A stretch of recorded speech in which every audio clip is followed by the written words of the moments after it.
Okay, thank you for joining us today for another one of our Meet the Candidates videos. Today we have with us Secretary of State Elaine Marshall. I am Mark Dearman, your State EMPAC Chair, and earlier this summer, the State EMPAC Committee had a chance to meet most of our Council of State candidates virtually on Zoom when we were doing our endorsements, but we thought our members might enjoy getting a chance to meet them as well. Now, Elaine is known to many of us because she is a longtime SEANC member and also has been Secretary of State since 1996, believe it or not. In fact, when I called her to talk about doing the interview endorsement, I said, I just can't even imagine somebody else being Secretary of State. But we have endorsed her again this year. We have every time she's run, and she's been a great candidate. And I have with us also Ardis Watkins, SEANC's Executive Director, who will ask Secretary of State Marshall a few questions. So Ardis, take it away. Okay, well, Madam Secretary of State, it is very good to talk to you as always, and it's even better to know that if there are any state employees who don't know Secretary Marshall, that they're getting ready to get to know her, because we think the world of you, and you are very popular at SEANC, especially at convention. And you have always been very involved with our SEANC districts, with our members. We can't thank you enough for that.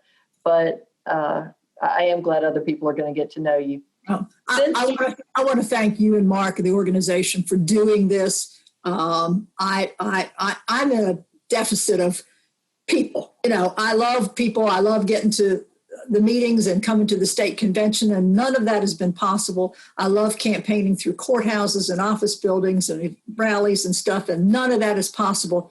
So I'm not going to be down and out. We're going to do a lot of these kind of things like this and communicate the best way we can, which is through social networking. So I thank you for this opportunity. Absolutely. And you know, Mark alluded to the fact that you first were elected to this office in 1996. And so you've definitely got the experience for the job. Sure. One of the things I'm curious about, how much has the office changed? How much has the work of the Secretary of State's office changed in that time? Well, the statutes that we enforce pretty much have stayed the same, but the way that we do it is at least 180, if not 300. I mean, it's just really, really different. When I came in, we were a state of 7.5 million people, and now we're about 10.5. So that's a large number. I mean, it's basically half again, large. We had an old WANG system that was what the state of Delaware had used, and it was their secondhand equipment that they sold to a prior Secretary of State. And when we had any problems, we had to pay for somebody to fly in from Tennessee, because the closest person that had any ability to work on a WANG system was that far away. So it was a mess. We just had static. You couldn't interact with anything. It had a telephone number and an address. And the employees that were using the office side of it, it took 20 seconds between screens. And it would take about 5 screens to even answer any questions at all. So it wasn't very efficient at all. Fortunately, I had served in the state Senate, and the folks there trusted me. They knew me and knew I was going to do what I said I was going to do, and they believed in me that I had the ability to do it. There wasn't even a technology plan. We thought there was, but then about a month before I got sworn in, after being elected, I got a telephone call that said, oh, sorry, there really isn't a plan that the IRMC was supposed to approve. So there I was, just, standing still by myself. But I grabbed onto a very fine state employee named Bruce Garner, who has always been in the IT division. And Bruce was assigned to the Secretary of State's office at one time. So that was one of the real keys. Bruce did not have a big learning curve. So Bruce led us into a technology plan. Bruce was project manager on developing the software that we now operate on. The state of North Carolina, or Secretary of State's office, actually owns our software. We hired developers to come in and work with office staff to prepare it. It was our property every minute that they were coding. And that has been a godsend, because we did not have enough money to do everything that was needed. So there was a wave of change of law, and a lot of Secretary of States around the country were needing to do a major upgrade. And we had developed the upgrade ourselves. Some of them were paying $10 million to just have this commercial loan part of it upgraded. And we ended up trading, bartering what we had and told them, if you build anything on this architecture, your only requirements to have this are, number one, give North Carolina a little credit. And number two, if you build anything on, we get it back. We get the upgrades back. So our notary program was actually done by the state of New Mexico and Kentucky. We can thank them for that. And then we customized it for our needs. And that's how we build the different component parts of the architecture on. So that part was a major step forward. That's allowed us and businesses to interact with government as it's progressed across the years into, a model of what should be done. The department's received any number of awards on our technology, and some of these awards are 10 years ago. We were one of the first doing some of this stuff. So we've streamlined and continued. We've since developed electronic notarization that allows for a totally paperless loan closing. And we're seeing that grab a hold. There were a lot of pieces of parts to that, but we've gotten them all in place. Several of them depended upon Fannie and Freddie of acceptance of electronic notes and those kind of things that were a little bit out of my control, but we kept nudging, and they worked with us so that they knew the product that we were creating was going to be acceptable to them. So technology has just changed dramatically. And I think you're kind of getting to what my next question was. During this coronavirus, during this pandemic, there have been an awful lot of complaints about areas of government that have been, just inundated with more people and more problems than they've ever had to deal with without the capacity to do that. And I've not heard complaints about the Secretary of State's office, despite the fact that y'all interact with millions of North Carolinians and countless businesses. And so do you think this technology infrastructure you built has a lot to do with that? It has a lot to do with that. The people that I have, the state employees that I have a lot to do with that. I found that when I came into office, there had been some controversies going on, and the people had blinders on. They didn't want to talk to anybody. They came in and did their work and then marched back out. And we found out they didn't understand what they did, what effect it had in the economy, how important it is for people that are starting businesses, how vital it is for people that are getting commercial loans, how vital it is for people that are getting investors to develop their company and to do it in an appropriate way that's not scam related. So we did a lot of employee training to let them know how they fit into the economy of North Carolina. And it was like somebody turned a bright light on them. They were very happy about that. We try to support the employees absolutely with skills and different trainings to give them what they need to do to do their job. My telephone unit, customer service unit, they go home still with smiles on their faces, even though some of the public are very persistent. They want something that they can't have that's not within the law. That's a problem sometimes. But others want to just, they start out thinking they're going to have a horrible experience. And since the pandemic has occurred, we have gotten more than our average amount of congratulatory, thank you, good service kind of emails and letters from folks. And it's all due to the employees. It's all due to their attitude. They understand where they fit in the economy.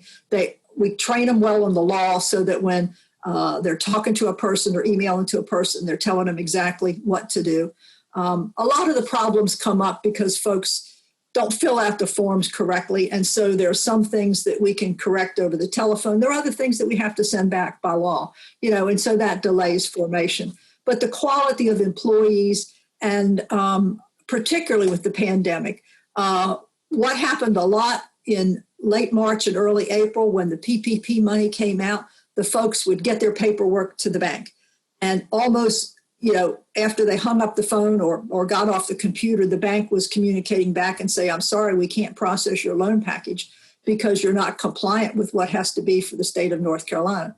So at that point, there were people with their hair on fire because they knew there was a limited time, a limited amount of money, and they wanted to get in on it. My employees stood up to the job. They handled these. They walked the people through. They held their hands. I personally, my chief deputy, Rodney, personally got calls from companies that you would know if I would say their name, that have CPAs on staff, have lawyers on staff, and just didn't do the things that they need to do with the state of North Carolina. But we were able to walk them through and get those people taken care of. And I'm very proud of the work that our folks have done. And the volume has gone up, not just the anxiety, but the volume has gone up. Well, that speaks volumes in and of itself, the way you talk about your employees and the morale you have built there. And it's one of the reasons SEANC is so proud to endorse you. And I know your chief deputy, Rodney Maddox, is one of the finest state employees that ever walked. But it takes one to know one in terms of a good public employee. And I know this past July, I think it was, the North Carolina Bar Association honored you with the Chief Justice I. Beverly Lake Jr. Public Service Award. And so I just, I wanted to congratulate you for that. I think that's so well deserved, but it's a huge honor. And again, it takes one to know one. So we're thrilled not only that you have built a culture of excellence among state employees, but that you are a leader that recognizes those state employees and their value to the overall mission of what you do. But I have a little bit of a controversial, not a controversial question, but a really meaty question at this point. Shifting gears a little bit, the election, just generally, we have had 2,500 of our SEANC members already vote. And Great. There's a lot of folks who have questioned, not our members necessarily, but you read a lot and you hear a lot about questioning, about the integrity of our voting process. Is my vote going to count? Is everything going to be okay? I would love your 2 cents as our Secretary of State. Well, let me make also something very clear. As you and Mark know, we have a separate board of elections. Yes. A lot of secretaries of state, my colleagues, do elections, but there are about 10, 12 of us who do not.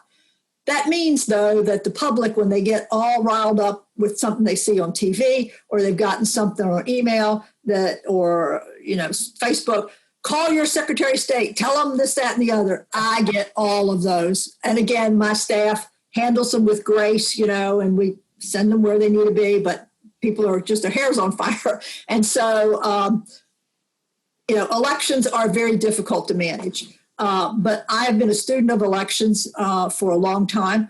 I believe our Board of Elections has done a very good job. We now have a system called ballot tracks, so that if you intend to vote absentee, when they send it out, you can start following your ballot. When you fill it out and you put it back in the mail, assuming you don't carry it into the local board, and then once October 15th comes, you can carry it back to one of the early voting sites. But it has to be you or a near family member. There are a lot of gotchas in this absentee business, but you can track your ballot back. So I would say to everybody, do what you're going to do early. If you intend to absentee, do it just as soon as possible. If you intend to do one-stop voting, which begins October 15th, do it in the first week or so. I think the weekends are going to be very busy with the one-stop voting. I think the last 2 or 3 days are going to be, who knows how long the lines could be. Because there's, in Wake County, we've got 20, some counties have 15, smaller counties only have 2 or 3, maybe 1 or 2 counties only have one place for early voting. But I would say in North Carolina, we are very blessed with having the longest absentee period of any state, because our ballots were the first one to go out. Also, if you're not registered, you can that cuts off at the end of this week, October 9th, but you can go beginning October 15th and register and vote the same day. You will have to show identification if you intend to register at the polls. Otherwise, you don't have to have identification to vote, but you have to register identification and show your address to register and vote at the polls. On one stop. Now, you can't register on election day. So we've got a lot of, they're not super complex, but yet if you're not a student of the rules of voting, it can be complex. I feel comfortable here in North Carolina. Also, our absentee ballots get processed, everything but the actual vote count. It gets processed before election day. So it's not like they start with absentee ballots when the polls close. They're actually almost through with absentee ballots when the polls close. In North Carolina, when the ballots come back, the envelopes are examined to see if the voter has signed and the witness has sufficiently and appropriately signed. That's where a lot of people's ballots get caught in one of those potholes. It's a long story about how that came about, but it was because of some trickery in a congressional election. And now, we've got these layers of protections in there. North Carolina, unfortunately, has a high percentage of ballots that get disqualified. They're called spoiled ballots. It's been that way in the 16 election and in the 18 election, about 10%. Unfortunately, of that 10% that's disqualified, a large part of those are cast by African Americans. So I've been working on doing some trainings through some churches about how to help people make sure that their ballot is counted. It's good for everybody who's voting. You need to have your signature. You need to have your witness's signature, witness address, and witness's name printed on there. North Carolina allows those to be fixed. It's in the courts as to what method they'll be used to be fixed. But in North Carolina, when your ballot comes in, it's looked at to see if it goes into the pile that says, yes, this is okay, or the pile over here that says, this has got a problem. When they have enough on the pile that says this is okay, they open them up and they run them through a machine. They do not tabulate, but they're in the machine. That machine is not connected to the internet. And so those ballots are already in the box, so to speak. When they get another batch, they may do it every other day. Some big counties may do it every day. Some smaller counties may only do it once a week to put those ballots in there. That's the discretion of the local county board, and it depends upon their volume. So all those are in there. Then on election day, after the polls are closed, they hit the tabulate button of what they have, and they have those on election night. Late arriving absentee ballots are what they're eligible to be added in if they come in time and they have the right signatures on it. So we want as many to get them in early so that if you do have a problem inadvertently, there's a time to fix it so that ballot can be counted. Well, I'll tell you what, Madam Secretary, I have never had a conversation with you where I didn't learn a lot more detail about something than I did before, and I appreciate that. Out of self-defense, I've had to learn the election laws up one side and down the next. I'm doing this training, but also people, they don't come to a government official that they trust and they want to hear, well, we don't do that, go somewhere else. So I try to accommodate them. But if it gets to a point where it's some judgment call or something other than what's in their guidelines, I do send them over to the Board of Elections. Perfect. Well, I think our members have seen every single reason that SEANC endorsed Madam Secretary Elaine Marshall for Secretary of State. Thank you so much. And Mark, back to you. And thanks to both of you. This has always been a very educational experience. We appreciate you. And I want to encourage our members to remember to make a plan to vote if you haven't already done so.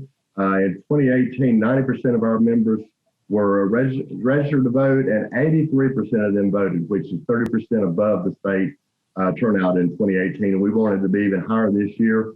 And don't be shy. Share our endorsed candidates with your family and your friends. Get them all vote for EMPAC endorsed candidates. And if you want more information on registering to vote, early voting, any of those things, as well as all of our endorsed candidates across the state in the legislature and the council of state, as well as some of our Supreme Court races, go to scenicvotes.org. So thank you for joining us, and we look forward to seeing you at the polls.